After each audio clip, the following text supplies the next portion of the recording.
I don't think we realize that we set up an adversarial relationship with ourselves. And we're taught to do that. We're taught to censor parts of ourselves. We're not supposed to be jealous. We're not supposed to be angry. We're not supposed to be envious. We have the Ten Commandments. And what that does is keep a whole part of ourselves in a holding tank, in a kind of little prison. And that prison is dark.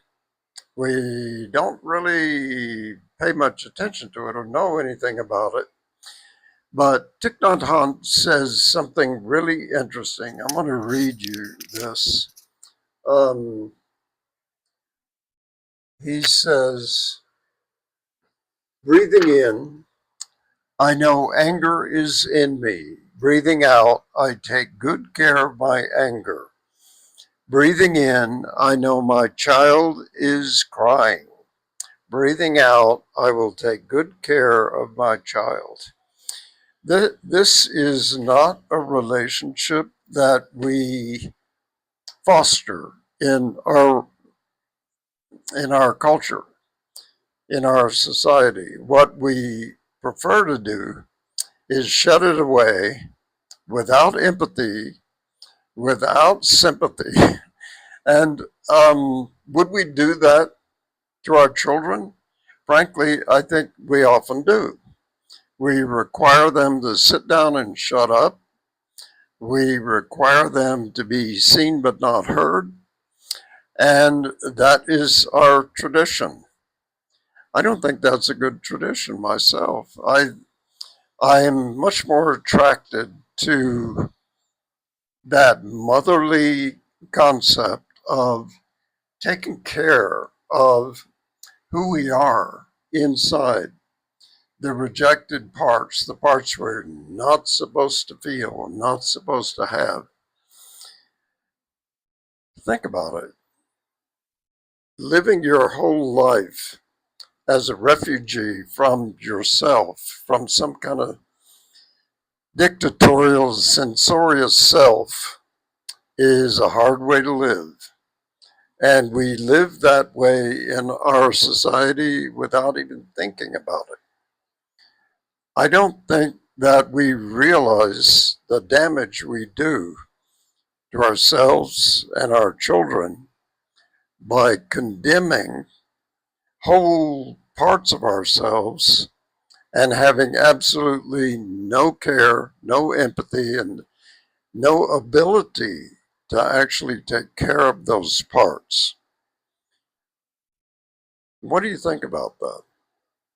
I, I, I think it is so normal for us not to care that it has become a tsunami of not caring and punishing, as if that's going to make a better world, as if we're going to solve our societal and political and financial problems by being angry, by being censorious, and by suppressing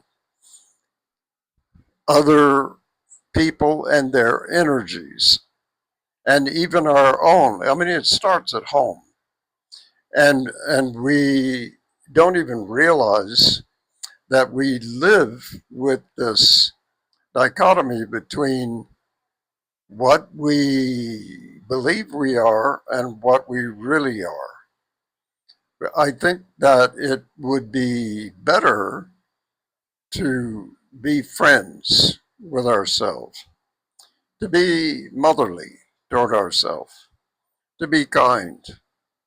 And if we had that, we might create a kinder, better world. Just because if we feel that toward ourselves, we're going to feel it naturally toward other people. And we know that there are a lot of people in trouble.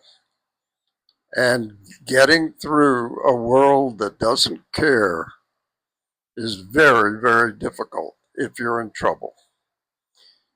Creating a system that won't care for its people, like the American system, our healthcare is a disgrace.